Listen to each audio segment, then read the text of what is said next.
And then we get Seth Stalin. No, we determined that Stalin did not, in fact, have a Bolshevik beard. He just has the mustache. That's right. So we actually got maybe Seth Khrushchev. Or was it Seth, another one of those Russian fellas? Khrushchev was bald. Khrushchev was bald? That's right. Oh, I'm thinking of Brezhnev. Which one had the weird birthmark on his head? Mikhail Gorbachev. That was Gorbachev. Now, Seth Rollins doesn't resemble Gorbachev. Well, no. Now, Yeltsin would get drunk on vodka and dance on stage. That resembles Seth Rollins' entrance. Seth Yeltsin. Seth Yeltsin. Boris Rollins. Yell for Seth Yeltsin and Boris Rollins. That's going to be another tag team on NXT. Seth Yeltsin and Boris Rollins. Will he ever dare wear red in the ring again after this conversation? So Seth Rollins and Edge was the singles match here, and it went a while. And actually, the only reason I didn't like it is because I felt like we've seen it a lot. But it was a good, solid WWE-style wrestling match with good work. Went through, as I said, about 3 segments. There was nothing wrong with it. There wasn't anything different about it. It wasn't necessarily a blistering pace until they picked it up toward the end.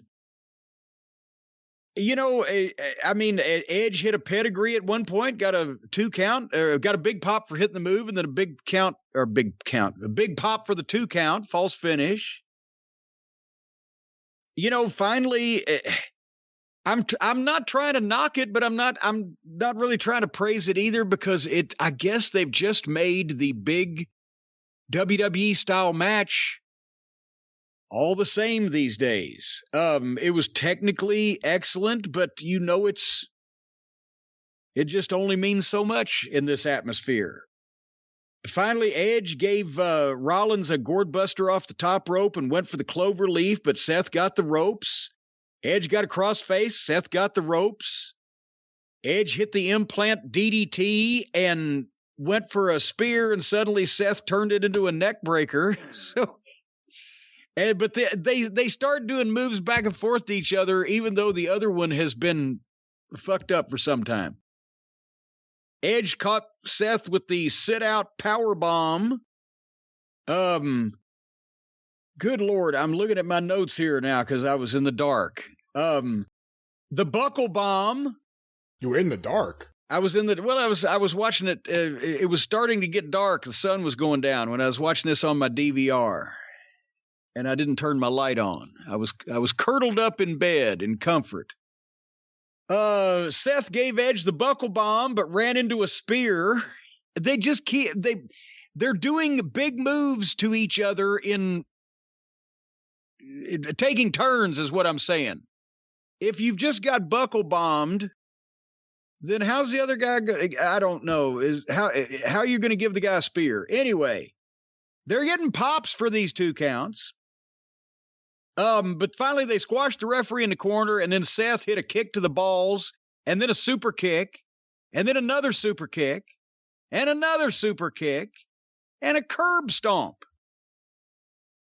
And finally, slowly went for the cover. 1, 2, 3. So it was a good match with a real good second half and a rotten finish. Again, the heel beats the babyface flat. He cheated with the kick to the balls. Goddamn, then hit the super kick and pull the tights. He just super kick, boom. And the guy says, super kick, boom. Super kick, boom. Curb stomp. It's flat, and you've beat the babyface flat. You've just and he wasn't trying to win. He wasn't going for a cover in between all those kicks. He was just mad because Edge wouldn't stay down. We'll pin him for 3 seconds. So this is it's a sports entertainment finish that doesn't make sense in pro wrestling. He wasn't trying to beat the guy that he apparently was freaking out that he couldn't beat to begin with. So, as I said, kick to the balls. Oh, while he's selling that super kick, he goes down. If you want to heal him a little more, pull his tights. Then you've got some heat. Then you've stolen something. Then you've cheated. By the time that he kicked him another 6 times, the people had forgotten about the kick in the balls. And then maybe they listen to the program. I'm sure they don't, but maybe they do. Because at least they had somebody come in to check on this guy, but they had fake EMTs rush in at 100 miles an hour with a stretcher and a backboard, and they were starting to tape this motherfucker up by the time that they went to the break. And 3 minutes later, and now I know somebody out there is going to say, Cornette always complains. If they do something, I'm saying make it look legitimate. 3 minutes later, they come back from the break. The ring is already clear, and they have a camera with footage in the back. They're already wheeling Edge into the ambulance in literally 4 minutes' time. That may be because they were running late, but it's not legitimate. I've been taped to a backboard in the middle of a wrestling ring and loaded into an ambulance by EMTs that were not smartened up. And it took a fucking while. And they didn't even actually untape me when they got me to the fucking hospital. I was taped for 3 fucking hours. But anyway, at least they're making the effort. However, that's where, and then I will say this and finish this, and then I'll let you give your thoughts on this thespianism. Because they've shot Edge being loaded into the ambulance. And the girl interviewer goes to Seth Rollins with, well, what do you think about this? And he's got the blank look. And he's like, I don't know how I'm supposed to feel. Am I supposed to feel? I don't know if I do feel. I don't know what to think. And it's some dramatic rendition of this basic verbiage over and over, like he's lost his mind and lost his ability to feel and all his bullshit. He's a fucking heel. He should have been laughing, and if he dies, he dies. If they wanted to comment at all, I don't give a fuck. I meant to do it. I did it on purpose. That's what a heel says. And obviously, since he did it on purpose, he meant to do it.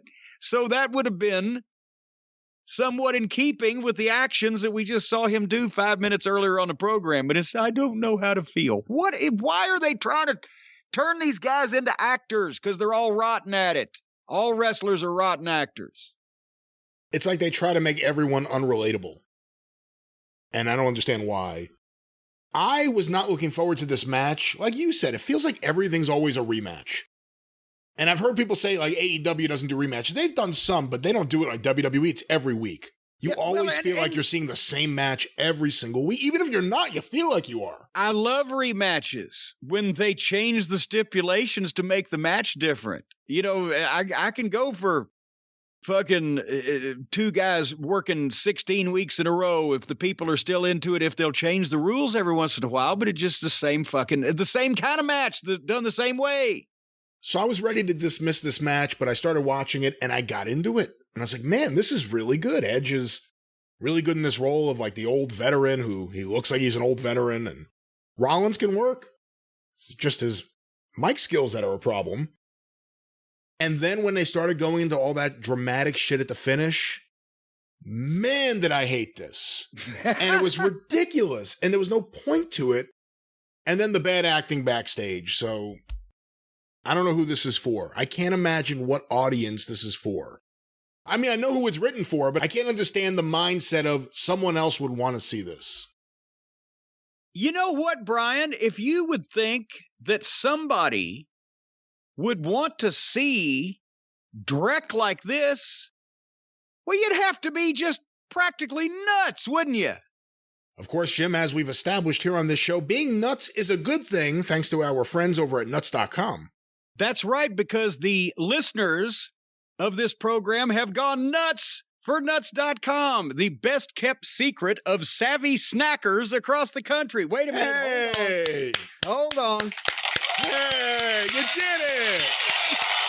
I got that one out, those snavvy snackers, or snavvy snack. Anyway, it's given me trouble in the past. Folks, nuts.com isn't just for nut lovers. It's your one, and we know a lot of nut lovers out there, but it's your one-stop online pantry shop also, because in addition to the white chocolate toffee cashews, the bourbon pecans, the honey sesame sticks, they've got an incredible variety of snacks and pantry items available, including candies, dried fruits, baking mixes, pasta, and more. There's over 4,000 products to choose from. And whether you want nutritious, delicious, healthy nuts, dried fruit, flours, grains, or other high-quality foods, you can have them all delivered straight to your door. Raw, organic, roasted, salted, and candied nuts, even chocolate dipped. They've got pictures of the products so the kids can point, and then you can slap their hand and tell them they'll eat what you give them. No, folks, that's not the way it works. That's not the way you do that? You can't be slapping the kids' hands anymore. No, you just say, tell us what you'd like, and we'll get you everything you like. All right. Well, nuts.com also has gluten-free and vegan options. And delivery is fast. We've talked about this. It's almost like instant because most orders ship the same day, so it comes the next day fresher than the supermarket. And right now, new nuts.com customers, the people who have just gone nuts over nuts, can get free shipping on their first order when you text the word experience, that's my show, experience, to 64,000. That's 64 and 3 zeros. In case you're wondering, nuts.com has all the stuff you want, and you'll get free shipping on your first order if you text experience to 64,000. Terms apply. Available at nuts.com/terms. How can there be terms on nuts? I don't know how to answer that, but I do want to recommend the chocolate-covered gummy bears. They are incredibly delicious. Boy, the white chocolate toffee cashews, just a bag for me by myself. That's what I want. Well, you can go buy one. And my birthday's coming up. It is, and they ship quick, so you can order it for yourself and get it next day. Well, I guess I could order it for myself if I didn't have any friends. And we haven't even talked about cake. Why don't we talk about cake again when we get past 250,000 subscribers? All right. Well, that's imminent on YouTube. We're at what, 243, 244, thereabouts? What I meant to say is 300,000. No, you just dangled a cake in front of me at 250. I didn't dangle it. I said I dangled the conversation. I didn't dangle the cake. Oh, well, I know. I bet you. I know somebody out in the Pacific Northwest that'll probably have a birthday cake in the mail to me. You don't own shares. You bought options. Who are you, Nick Goulas' attorney? Right. I wanted to see if I'd get you with the Nick Goulas line. That's right. Anyway, so are we going to go back to SmackDown? No, let's move on. Oh, no, come on. There's more Roman Reigns.